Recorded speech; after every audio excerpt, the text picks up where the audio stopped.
नमस्कार। आज हम यहाँ पर एनसीईआरटी का क्लास 7 का हिस्ट्री का हिंदी मीडियम में चैप्टर 3 पढ़ रहे हैं, जिसका कि नाम है दिल्ली के सुल्तान। हमने अध्याय 2 में देखा कि कावेरी डेल्टा जैसे क्षेत्र बड़े राज्यों के केंद्र बन गए थे। क्या आपने गौर किया कि अध्याय 2 में ऐसे किसी राज्य का जिक्र नहीं है जिसकी राजधानी दिल्ली रही हो? इसकी वजह यह है कि दिल्ली महत्वपूर्ण शहर 12वीं शताब्दी में ही बना। तालिका 1 पर नज़र डालिए। पहल तोमर राजपूतों के काल में दिल्ली किस साम्राज्य की राजधानी बनी? 12वीं सदी के मध्य में तोमरों को अजमेर के चौहान, जिन्हें चाहमान नाम से भी जाना जाता है, ने परास्त किया। तोमरों और चौहानों के राज्यकाल में ही दिल्ली वाणिज्य का एक महत्वपूर्ण केंद्र बन गया। इस शहर में बहुत सारे समृद्धशाली जैन व्यापारी रहते थे, जिन्होंने अनेक मंदिरों का निर्माण करवाया। यहाँ देहली वाल कहे जाने वाले सिक्के भी ढाले जाते थे, जो काफ़ी प्रचलन में थे। 13वीं सदी के आरंभ में दिल्ली सल्तनत की स्थापना हुई और इसके साथ दिल्ली एक ऐसी राजधानी में बदल गई जिसका नियंत्रण इस उपमहाद्वीप के बहुत बड़े क्षेत्र पर फैला था। तालिका 1 पर फिर से नज़र डालिए और उन 5 वंशों की पहचान कीजिए जिनसे मिलकर दिल्ली की सल्तनत बनी। जिस इलाके को हम आज दिल्ली के नाम से जानते हैं, वहाँ इन सुल्तानों ने अनेक नगर बसाए। मानचित्र 1 को देखकर देहली, एहकूना, सीरी और जहाँ पनाह को पहचानिए। तो ये तो है मानचित्र 1। 13वीं और 14वीं सदी में दिल्ली सल्तनत के कुछ चुने हुए शहर बताए गए हैं इसमें मानचित्र में। यह है फिरोजाबाद, ये फिरोज शाह कोटला, यमुना नदी का पुराना मार्ग, हौज खास, सीरी, जहाँ पनाह, दहली एहकूना, कुतुब मीनार, हौज सुल्तानी, तुगलकाबाद, आदिलाबाद। दिल्ली के शासक सबसे पहले यहाँ पर थे राजपूत वंश। आरंभिक 12वीं शताब्दी से 1165 तक तोमर थे यहाँ पर। अनंगपाल 1130 से 1145, चौहान 1165 से 1192, पृथ्वीराज चौहान 1175 से 1192। प्रारंभिक तुर्की शासक थे यहाँ पे 1206 से 1290। ये यहाँ पर बताया गया है इल्तुतमिश का मकबरा। कुतुबुद्दीन ऐबक का शासन था 1206 से 1210। शमसुद्दीन इल्तुतमिश का 1210 से 1236। रजिया सुल्तान 1236 से 1240। गयासुद्दीन बलबन 1266 से 1287। फिर आता है खलजी वंश 1290 से 1320। जलालुद्दीन खलजी 1290 से 1296। अलाउद्दीन खलजी 1296 से 1316। तुगलक वंश 1320 से 1414।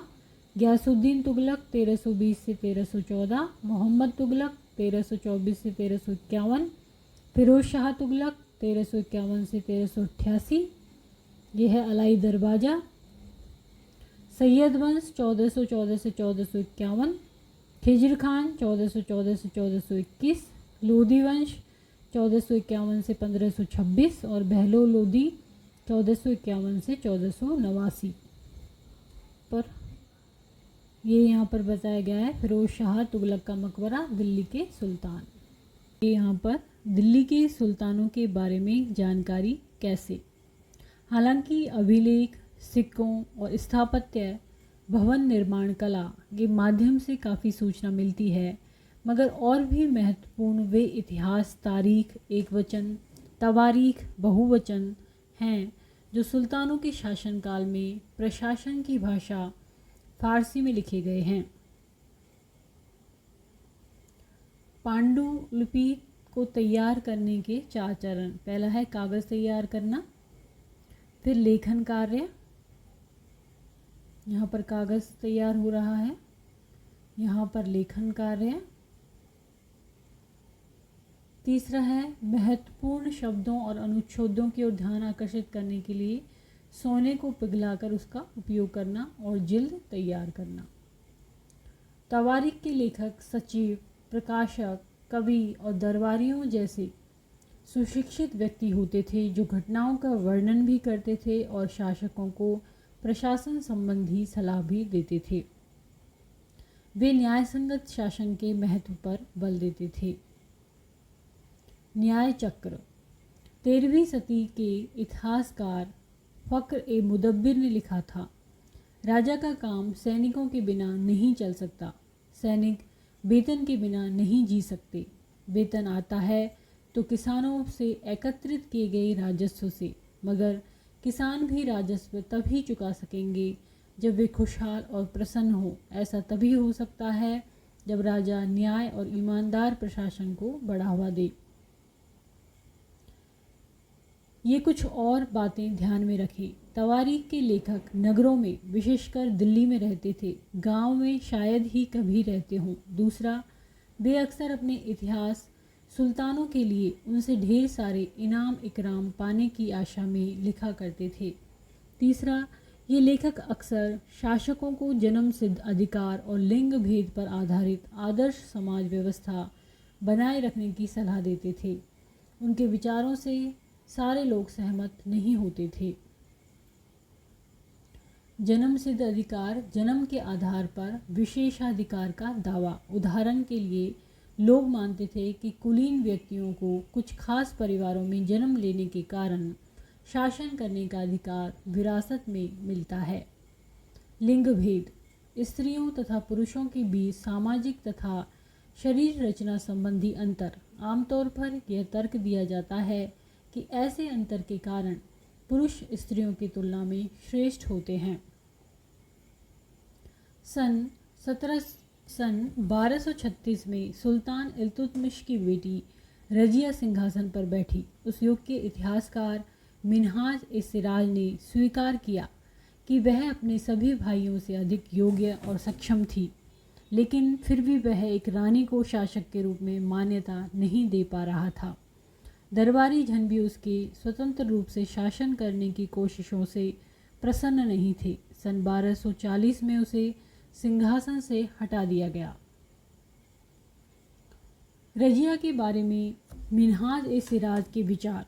मिन्हाज-ए-सिराज का सोचना था कि ईश्वर ने जो आदर्श समाज व्यवस्था बनाई है उसके अनुसार स्त्रियों को पुरुषों के अधीन होना चाहिए और रानी का शासन इस व्यवस्था के विरुद्ध जाता था। इसलिए वह पूछता है, खुदा की रचना के खाते में उसका ब्यौरा चूँकि मर्दों की सूची में नहीं आता, इसीलिए इतनी शानदार खूबियों से भी उसे आखिर हासिल क्या हुआ।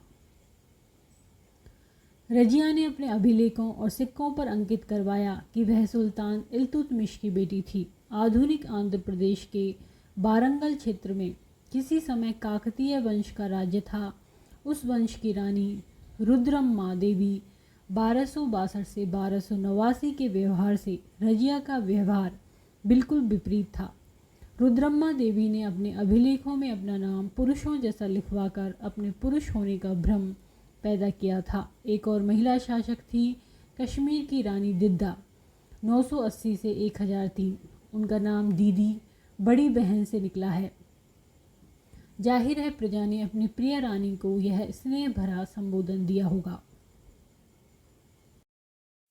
दिल्ली सल्तनत का विस्तार, गैरीशन शहर से साम्राज्य तक। मानचित्र 2 में शमसुद्दीन इल्तुतमिश द्वारा जीते गए प्रमुख शहर दिखाए गए हैं। काजकोट, नंदाना, लाहौर, मुल्तान, इस तरह से ये सारे हैं।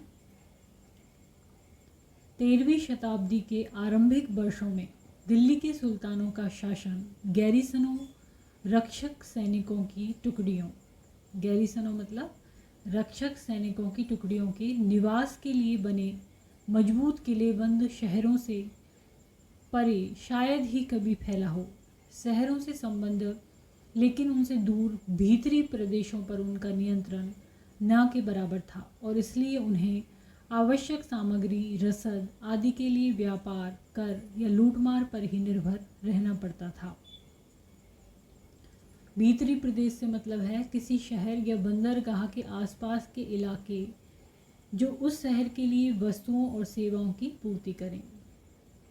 तो जो शहर है या बंदरगाह है उसके पास ऐसे इलाके जो उस शहर के लिए वस्तुओं और सेवाओं की पूर्ति करे उसको कहते थे भीतरी प्रदेश। और गैरीशन शहर मतलब है किलेबंद बसाव जहाँ सैनिक रहते हैं। दिल्ली से सुदूर बंगाल और सिंध के गैरीशन शहरों का नियंत्रण बहुत ही कठिन था। बगावत युद्ध यहाँ तक कि खराब मौसम से भी उनसे संपर्क के नाजुक सूत्र छिन्न भिन्न हो जाते थे। शासन को अफगानिस्तान से आने वाले हमलावरों और उन सूबेदारों से बराबर चुनौती मिलती रहती थी जो जरा सी कमजोरी का आभास मिलते ही विद्रोह का झंडा खड़ा कर देते थे। इन चुनौतियों के चलते सल्तनत बड़ी मुश्किल से किसी तरह अपने आप को बचाए हुए थी। इसका विस्तार हुआ गयासुद्दीन बलबन, अलाउद्दीन खिलजी और मोहम्मद तुगलक के राज्यकाल में। सल्तनत की भीतरी सीमाओं में जो भी अभियान चले उनका लक्ष्य था गैरीसन शहरों की पृष्ठभूमि में स्थित भीतरी क्षेत्रों की स्थिति को मजबूत करना। इन अभियानों के दौरान गंगा यमुना के दोआब से जंगलों को साफ कर दिया गया और शिकारी संग्राहकों तथा चारागाहों को उनके पर्यावास से खदेड़ दिया गया। वह जमीन किसानों को दे दी गई और कृषि कार्य को प्रोत्साहन दिया गया। व्यापार मार्गों की सुरक्षा और क्षेत्रीय व्यापार की उन्नति की खातिर नए किले और शहर बसाए गए। दूसरा विस्तार सल्तनत की बाहरी सीमा पर हुआ। अलाउद्दीन खिलजी के शासनकाल में दक्षिण भारत को लक्ष्य करके सैनिक अभियान शुरू हुए और ये अभियान मोहम्मद तुगलक के समय में अपनी चरम सीमा पर पहुँचे। इन अभियानों में सल्तनत की सेनाओं ने हाथी, घोड़े, गुलाम और मूल्यवान धातुएं अपने कब्जे में ले ली। दिल्ली सल्तनत की सेनाओं की शुरुआत अपेक्षाकृत कमज़ोर थी, मगर 150 वर्ष बाद मोहम्मद तुगलक के राज्यकाल के अंत तक इस उपमहाद्वीप का एक विशाल क्षेत्र इसके युद्ध अभियान के अंतर्गत आ चुका था। इसने शत्रुओं की सेनाओं को परास्त किया और शहरों पर कब्जा किया। इसके सूबेदार और प्रशासक मुकदमों में फैसले सुनाते थे और साथ ही किसानों से कर वसूल करते थे। लेकिन इतने विशाल क्षेत्र पर इनका नियंत्रण किस सीमा तक और कितना प्रभावी था? यहाँ पर मानचित्र 3 में अलाउद्दीन खिलजी का दक्षिण भारतीय अभियान दिखाया गया है।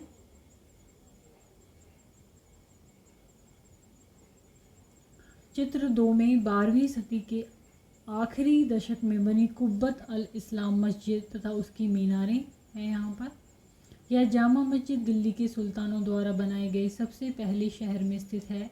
इतिहास में शहर को दहली ए कुहना पुराना शहर कहा गया है। इस मस्जिद का इल्तुतमिश और अलाउद्दीन खिलजी ने और विस्तार किया। मीनार 3 सुल्तानों कुतुबुद्दीन ऐबक, इल्तुतमिश और फिरोज शाह तुगलक द्वारा बनवाई गई। मस्जिद यह अरबी का शब्द है जिसका शाब्दिक अर्थ है ऐसा स्थान जहाँ मुसलमान अल्लाह की आराधना में सजदा, घुटने और माथा टेक कर करते हैं। जामा मस्जिद या मस्जिद जामी वह मस्जिद होती है जहाँ अनेक मुसलमान एकत्र होकर साथ साथ नमाज पढ़ते हैं। नमाज की रस्म के लिए सारे नमाजियों में से सबसे अधिक सम्माननीय और विद्वान पुरुष को इमाम नेता के रूप में चुना जाता है। इमाम शुक्रवार की नमाज के दौरान धर्मोपदेश खुतबा भी देता है।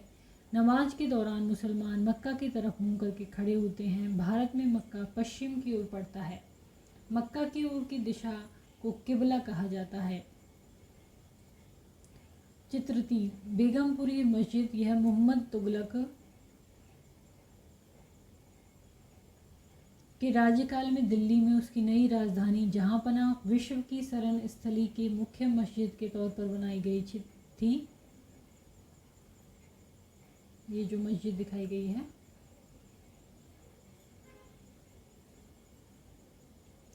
ये चित्र 4 में है। मौठ की मस्जिद सिकंदर लोदी के शासनकाल में है उसके मंत्री द्वारा बनवाई गई।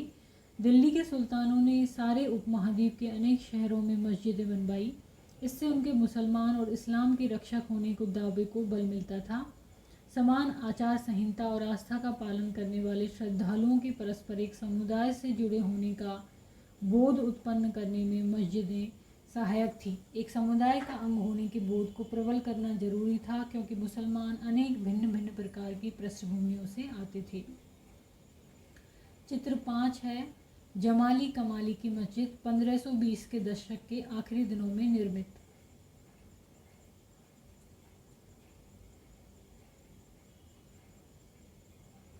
खलजी और तुगलक वंश के अंतर्गत प्रशासन और समेकन। नज़दीक से एक नज़र। दिल्ली सल्तनत जैसे विशाल साम्राज्य के समेकन के लिए विश्वसनीय सूबेदारों तथा प्रशासकों की ज़रूरत थी। दिल्ली के आरंभिक सुल्तान विशेषकर इल्तुतमिश सामंतों और जमींदारों के स्थान पर अपने विशेष गुलामों को सूबेदार नियुक्त करना अधिक पसंद करते थे। इन गुलामों को फारसी में बंदगां कहा जाता है तथा इन्हें सैनिक सेवा के लिए खरीदा जाता था। उन्हें राज्य के कुछ बहुत ही महत्वपूर्ण राजनीतिक पदों पर काम करने के लिए बड़ी सावधानी से प्रशिक्षित किया जाता था। वे चूँकि पूरी तरह अपने मालिक पर निर्भर होते थे, इसलिए सुल्तान भी विश्वास करके उन पर निर्भर हो सकते थे। बेटों से बढ़कर गुलाम। सुल्तानों को सलाह दी जाती थी, जिस गुलाम को हमने पाला पोसा और आगे बढ़ाया है उसकी हमें देखभाल करनी चाहिए, क्योंकि तकदीर अच्छी हो तभी पूरी ज़िंदगी में कभी कभी ही योग्य और अनुभवी गुलाम मिलता है। बुद्धिमानों का कहना है कि योग्य और अनुभवी गुलाम बेटे से भी बढ़कर होता है। क्या आपको गुलाम को बेटे से बढ़कर मानने का कोई कारण समझ में आता है? तो यहाँ पर ये सुल्तानों को सलाह मिलती थी। खलजी तथा तुगलक शासक बंदगां का इस्तेमाल करते रहे और साथ ही अपने पर आश्रित निम्न वर्ग के लोगों को भी ऊंचे राजनीतिक पदों पर बैठाते रहे। ऐसे लोगों को सेनापति और सूबेदार जैसे पद दिए जाते थे, लेकिन इससे राजनीतिक अस्थिरता भी पैदा होने लगी। गुलाम और आश्रित अपने मालिकों और संरक्षकों के प्रति तो वफादार रहते थे, मगर उनके उत्तराधिकारियों के प्रति नहीं। नए सुल्तानों के अपने नौकर होते थे। फलस्वरूप किसी नए शासक के सिंहासन पर बैठते ही प्राय नए और पुराने सरदारों के बीच टकराहट शुरू हो जाती थी। सुल्तानों द्वारा निचले तबके के लोगों को संरक्षण दिए जाने के कारण उच्च वर्ग के कई लोगों को गहरा धक्का भी लगता था, और फारसी तवारीख के लेखकों ने निचले खानदान के लोगों को ऊंचे पदों पर बिठाने के लिए दिल्ली के सुल्तानों की आलोचना भी की। आश्रित का अर्थ है जो किसी अन्य व्यक्ति के संरक्षण में रहता हो, उस पर निर्भर हो। सुल्तान मोहम्मद तुगलक के अधिकारी जन। सुल्तान मोहम्मद तुगलक ने अजीज़ खुम्मार नामक कलाल, शराब बनाने वाले और बेचने वाला, फिरोज़ हज़ाम नामक नाई, मनका तब्वाख नामक बावर्ची और लड्ढा तथा पीरा नामक मालियों को ऊंचे प्रशासनिक पदों पर बिठाया था। 14वीं शताब्दी के मध्य के इतिहासकार जियाउद्दीन वर्नी ने इन नियुक्तियों का उल्लेख सुल्तान के राजनीतिक विवेक के नाश और शासन करने की अक्षमता के उदाहरणों के रूप में किया है। आपके ख्याल से बर्नी ने सुल्तान की आलोचना क्यों की थी? पहले वाले सुल्तानों की ही तरह खलजी और तुगलक शासकों ने भी सेना नायकों को भिन्न भिन्न आकार के इलाकों के सूबेदार के रूप में नियुक्त किया। ये इलाके इक्ता कहलाते थे, मतलब अलग अलग जो वो होते थे, जगह होती थी, इलाके होते थे, उनको सूबेदार अलग अलग दिए जाते थे और इन इलाकों को क्या कहते थे? इक्ता कहते थे। और इन्हें संभालने वाले जो अधिकारी होते थे उनको इक्तादार या मुक्ति कहा जाते थे। इनको क्या कहते थे? इक्तादार या मुक्ति। मुक्ति का फर्ज था सैनिक अभियानों का नेतृत्व करना और अपने इक्तों में कानून और व्यवस्था बनाए रखना। अपनी सैनिक सेवाओं के बदले वेतन के रूप में मुक्ति अपने इलाकों से राजस्व की वसूली किया करते थे। राजस्व के रूप में मिली रकम से ही वे अपने सैनिकों को भी तनख्वाह देते थे। मुक्ति लोगों पर काबू रखने का सबसे प्रभावी तरीका यह था कि उनका पद वंश परंपरा से न चले, उन्हें कोई भी एकता थोड़े थोड़े समय के लिए ही मिले, क्योंकि जब एकता पर थोड़े समय के लिए अधिकार रहता था तो उनका बाद में वहाँ से स्थानांतरण कर दिया जाता था, तो उससे उस पकड़ स्थापित नहीं होती थी, जिसके बाद उनका स्थानांतरण कर दिया जाए। सुल्तान अलाउद्दीन खिलजी और मोहम्मद तुगलक के शासनकाल में नौकरी के इन कठोर नियमों का बड़ी सख्ती से पालन होता था। मुक्ति लोगों द्वारा एकत्रित किए गए राजस्व की रकम का हिसाब लेने के लिए राज्य द्वारा लेखा अधिकारी नियुक्त किए जाते थे। इस बात का ध्यान रखा जाता था कि मुक्ति राज्य द्वारा निर्धारित कर ही वसूलें और तय संख्या के अनुसार सैनिक रखें। जब दिल्ली के सुल्तान शहरों से दूर आंतरिक इलाकों को भी अपने अधिकार में ले आए तो उन्होंने भूमि के स्वामी, सामंतों और अमीर जमींदारों को भी अपनी सत्ता के आगे झुकने को बाध्य कर दिया। अलाउद्दीन खिलजी के शासनकाल में भू राजस्व के निर्धारण और वसूली के कार्य को राज्य अपने नियंत्रण में ले आया।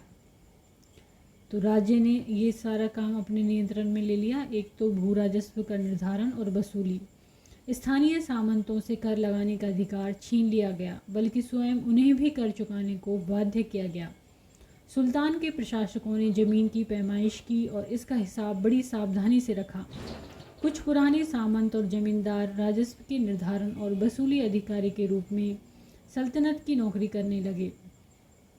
उस समय 3 तरह के कर थे। कृषि पर, जिसे खराज कहा जाता था, और जो किसान की उपज का लगभग 50% होता था। तो कृषि पर लगने वाला कर कहलाता था खराज, और ये कुल उपज का कितना होता था 50%। मवेशियों पर लगता था कर, और तीसरा लगता था घरों पर। यह याद रखना जरूरी है कि इस उपमहाद्वीप का काफ़ी बड़ा हिस्सा दिल्ली के सुल्तानों के अधिकार से बाहर ही था।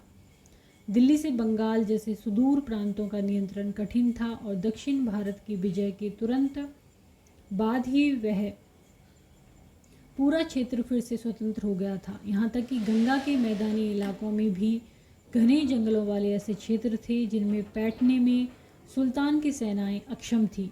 स्थानीय सरदारों ने इन क्षेत्रों में अपना शासन जमा लिया। अलाउद्दीन खिलजी और मोहम्मद तुगलक इन इलाकों पर जोर जबरदस्ती अपना अधिकार जमा तो लेते थे, पर वह अधिकार कुछ ही समय पर रह पाता था।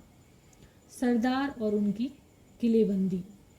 अफ्रीकी देश मोरक्को से 14वीं सदी में भारत आए यात्री इब्न बतूता ने बतलाया कि सरदार कभी कभी चट्टानी उबड़ खाबड़ पहाड़ी इलाकों में किले बनाकर रहते थे, और कभी कभी बांस के झुरमुटों में। भारत में बांस पोला नहीं होता, यह बहुत बड़ा होता है। इसके अलग अलग हिस्से आपस में इस तरह से गुथे होते हैं कि उन पर आग का भी असर नहीं होता, और वे कुल मिलाकर बहुत ही मजबूत होते हैं। सरदार इन जंगलों में रहते हैं जो इनके लिए किले की प्राचीर का काम देते थे। इस दीवार के घेरे में ही उनके मवेशी और फसल रहते हैं। अंदर ही पानी भी उपलब्ध रहता है, अर्थात वहाँ एकत्रित हुआ वर्षा का जल। इसलिए उन्हें प्रबल बलशाली सेनाओं के बिना हराया नहीं जा सकता। ये सेनाएं जंगल में घुसकर खास तौर से तैयार किए गए औजारों से बांसों को काट डालती हैं।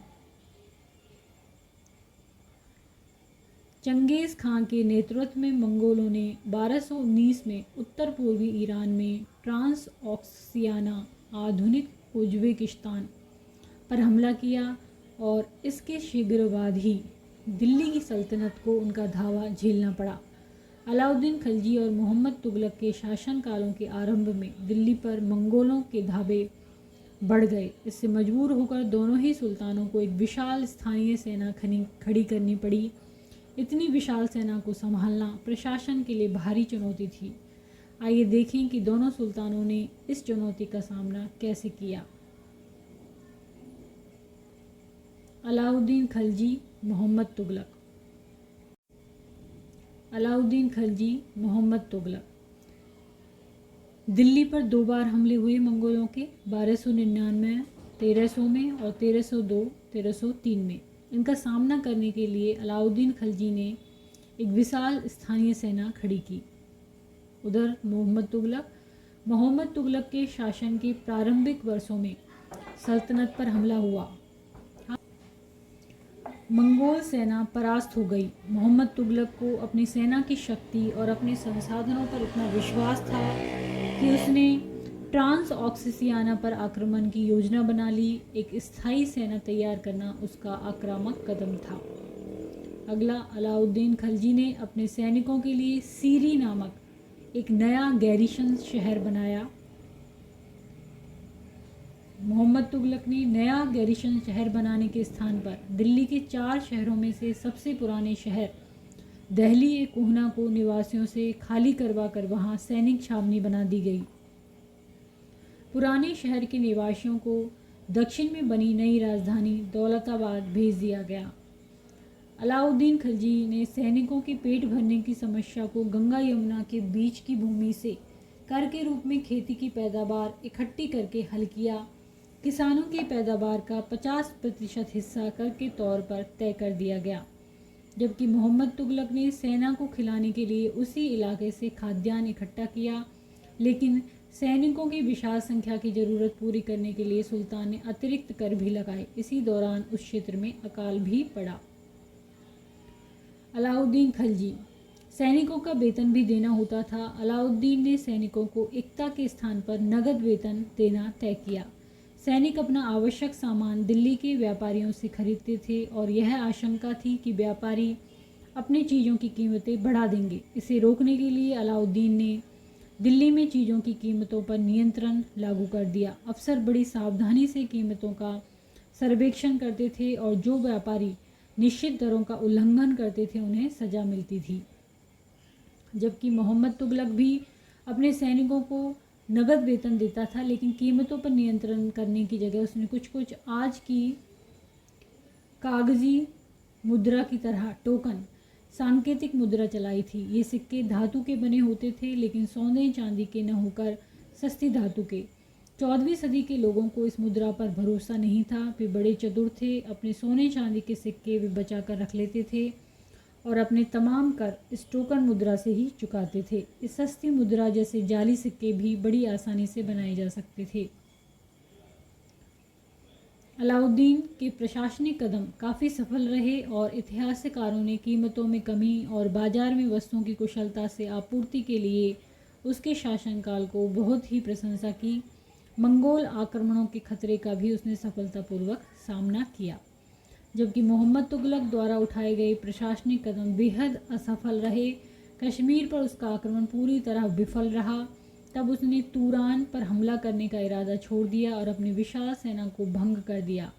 इस बीच उसने प्रशासन संबंधी जो कदम उठाए थे उनसे कई परेशानियां पैदा हो गई। दौलताबाद ले जाए जाने से लोग बहुत नाराज़ थे। करों में वृद्धि और गंगा यमुना के दुआब में अकाल से विक्षुब्ध जनता बगावत पर उतर आई और मोहम्मद तुगलक को अंततः टोकन मुद्रा भी वापस लेनी पड़ी। इन तमाम असफलताओं की गिनती करने में हम कभी कभी भूल जाते हैं कि सल्तनत के इतिहास में पहली बार दिल्ली के किसी सुल्तान ने मंगोल इलाके को फतह करने के अभियान की योजना बनाई थी। जहां अलाउद्दीन खलजी का बल प्रतिरक्षा पर था, वहां मोहम्मद तुगलक के द्वारा उठाए गए कदम मंगोलों के विरुद्ध सैनिक आक्रमण की योजना का हिस्सा थे। 15वीं तथा 16वीं शताब्दी में सल्तनत। तालिका 1 को फिर से देखें। आप पाएंगे कि तुगलक वंश के बाद 1526 तक दिल्ली तथा आगरा पर सैयद तथा लोधी वंशों का राज्य रहा। तब तक जौनपुर, बंगाल, मालवा, गुजरात, राजस्थान तथा पूरे दक्षिणी भारत में स्वतंत्र शासक उठ खड़े हुए थे। उनकी राजधानियाँ समृद्ध थीं और राज्य फल फूल रहे थे। इसी काल में अफगान तथा राजपूतों जैसे नए शासक समूह भी उभरे। इस काल में स्थापित राज्यों में से कुछ छोटे थे पर शक्तिशाली थे और उनका शासन बहुत ही कुशल और सुव्यवस्थित तरीके से चल रहा था। शेर शाह सूर 1540 से 1545 ने बिहार में अपने चाचा के एक छोटे से इलाके के प्रबंधक के रूप में काम शुरू किया था और आगे चलकर उसने इतनी उन्नति की कि मुग़ल सम्राट हुमायूं 1530 से 1540 और 1555 से 1556 तक को चुनौती दी और परास्त किया। शेर शाह ने दिल्ली पर अधिकार करके स्वयं अपना राजवंश स्थापित किया। हालांकि सूर्यवंश ने केवल 15 वर्ष 1540 से 1555 शासन किया, लेकिन इसके प्रशासन ने अलाउद्दीन खिलजी वाले कई तरीकों को अपनाकर उन्हें भी और भी चुस्त बना दिया। महान सम्राट अकबर 1556 से 1605 ने जब मुगल साम्राज्य को समेकित किया तो उसने अपने प्रतिमान के रूप में शेर शाह की प्रशासन व्यवस्था को ही अपनाया था। 3 श्रेणियां, ईश्वरीय शांति, नाइट और धर्म युद्ध। 3 श्रेणियों का विचार सबसे पहले 11वीं शताब्दी के आरंभ में फ्रांस में सूत्रबद्ध किया गया। इसके अनुसार समाज को 3 वर्गों में विभाजित किया गया: प्रार्थना करने वाला वर्ग, युद्ध करने वाला वर्ग और खेती करने वाला वर्ग। तीनों वर्गों में समाज के इस विभाजन को ईसाई धर्म का समर्थन भी प्राप्त था। इस विभाजन से ईसाई धर्म को समाज में अपने प्रबल प्रभाव को और भी दृढ़ करने में सहायता मिलती थी। इसी विभाजन से योद्धाओं का एक नया समूह भी उभरा। इन योद्धाओं को नाइट कहा जाता था। ईसाई धर्म एक समूह को संरक्षण देता था और अपनी ईश्वरीय शांति की अवधारणा के प्रसार में इनका उपयोग करता था। नाइटों से अपेक्षा की जाती कि वे धर्म और ईश्वर की सेवा में समर्पित योद्धा रहें।